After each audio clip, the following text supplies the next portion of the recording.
মধ্যপ্রাচ্যের চলমান উত্তেজনার মধ্যে ইসরায়েল ইরানের বিরুদ্ধে নতুন সামরিক অভিযানের আনুষ্ঠানিক নাম ঘোষণা করেছে।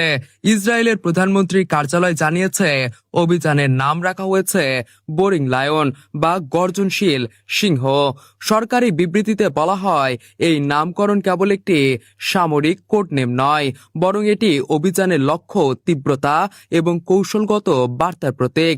আঞ্চলিক ভূ রাজনীতিতে নিজেদের দৃঢ় অবস্থান তুলে ধরতেই এমন নাম বেছে নেওয়া হয়েছে বলে ধারণা করা হচ্ছে।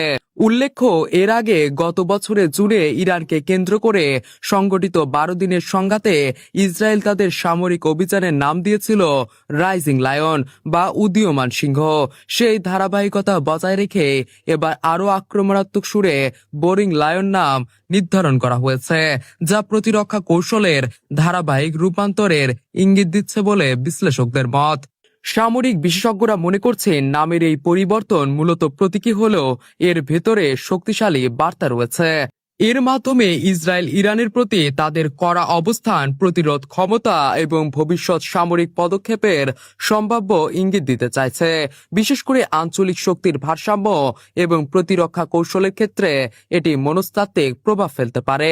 এদিকে ইরান সংক্রান্ত উত্তেজনা বাড়তে থাকায় আন্তর্জাতিক মহলেও উদ্বেগ তৈরি হচ্ছে।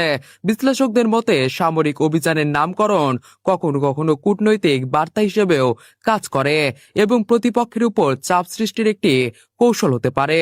বর্তমান পরিস্থিতিতে বোরিং লায়ন নামটি ইসরায়েলের আক্রমণাত্মক ও দৃঢ় অবস্থানের প্রতীক হিসেবে বিবেচিত হচ্ছে। এর মাধ্যমে তারা আঞ্চলিক নিরাপত্তা ও প্রতিরক্ষা কৌশলে নিজেদের সক্রিয় ভূমিকায় তুলে ধরতে চাইছে বলে ধারণা করা হচ্ছে।